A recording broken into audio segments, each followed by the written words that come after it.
मेरे प्यारे बच्चों, समझदारी और एक दूसरे के प्रति प्रेम का भाव हमें एकता के सूत्र में बांधकर रखता है। हमारे धर्म ग्रंथ हमें एक होकर रहना सिखाते हैं।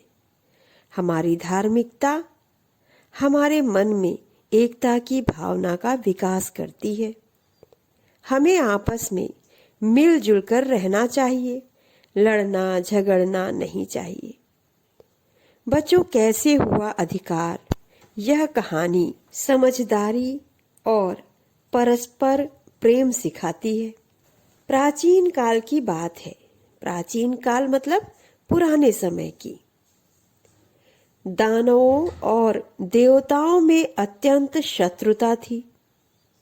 दानवों का अर्थ होता है राक्षसों और देवताओं में अत्यंत का अर्थ होता है बहुत अधिक शत्रुता थी।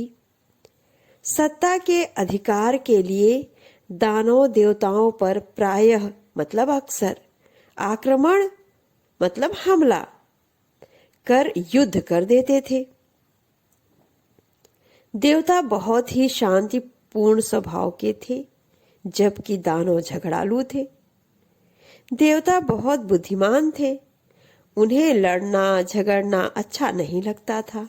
उनके सामने अगर कोई समस्या आ जाती तो वे उसे आपस में मिलजुल कर सुलझा लेते थे। दानव मूर्ख थे।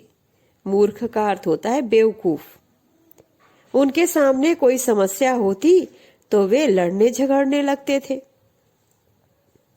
वैसे तो देवता अपनी बुद्धि के प्रयोग से जीत जाते थे, परंतु उन्हें लड़ना झगड़ना अच्छा नहीं लगता था।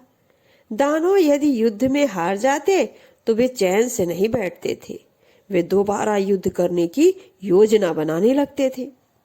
रोज रोज के युद्ध से परेशान होकर देवता विष्णु जी के पास गए और बोले, भगवान, हम रोज रोज के युद्ध से परेशान हो गए हैं। हमें गृह युद्ध खत्म करने का कोई उपाय बताइए। गृह युद्ध मतलब आपसी युद्ध, घर का युद्ध। विष्णु जी बोले, ठीक है, आप चिंता मत कीजिए, मैं गृह युद्ध समाप्त करने का कोई उपाय सोचता हूँ। अगले दिन विष्णु जी ने दानवों को बुलाया और पूछा, आप लोग देवताओं के ऊपर आक्रमण क्यों करते हैं? आक्रमण मतलब हमला।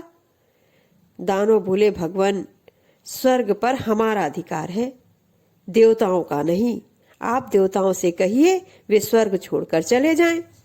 दानवों की बात सुनकर विष्णु जी मुस्कुराने लगे। बोले, देखो, स्वर्ग पर किसका अधिकार होगा इसका निर्णय एक प्रतियोगिता के द्वारा किया जाएगा। जो भी यह प्रतियोगिता जीतेगा उसी का स्वर्ग पर अधिकार होगा। देवता और दानव प्रतियोगिता के लिए खुशी खुशी तैयार हो गए। कुछ ही दिन बाद विष्णु जी ने एक प्रतियोगिता का आयोजन किया। फिर दोनों पक्षों के प्रतिनिधियों से कहा, किसी के स्थान पर काम करने वाले व्यक्ति को प्रतिनिधि कहते हैं। इस प्रतियोगिता की 2 शर्तें हैं। पहली शर्त के अनुसार आप लोगों को बिना हाथ मोड़े भोजन करना होगा और दूसरी शर्त के अनुसार भोजन का स्थान अलग अलग होगा।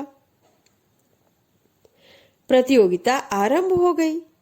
देवताओं और दानवों को भोजन करने के लिए अलग अलग स्थानों पर बैठाया गया। देवता तुरंत समझ गए कि उन्हें क्या करना है, क्योंकि वे समझदार थे। वे आमने सामने बैठ गए और एक दूसरे को भोजन खिलाने लगे।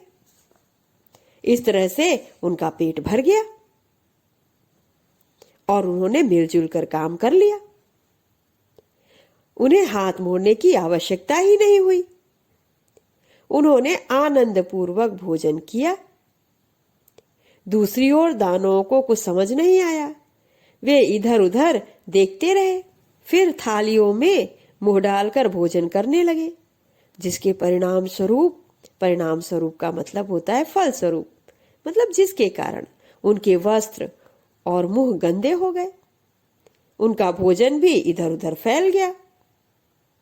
दानवों को अपनी गलती समझ में आ गई थी। वे निराश हो गए और उस दिन से सदा के लिए देवताओं का स्वर्ग पर अधिकार हो गया। बच्चों, निराश का अर्थ होता है जिसके अंदर कोई आशा ना हो। सदा का मतलब होता है हमेशा। बच्चों, इस कहानी से हमें यह शिक्षा मिलती है कि आपस में मिलजुल कर रहना चाहिए और समझदारी से काम लेना चाहिए। लड़ने झगड़ने से कठिनाई दूर नहीं होती है। शांति और समझदारी से कठिन परिस्थितियों का सामना कर सकते हैं और कठिनाई को दूर कर सकते हैं। धन्यवाद मेरे प्यारे बच्चों।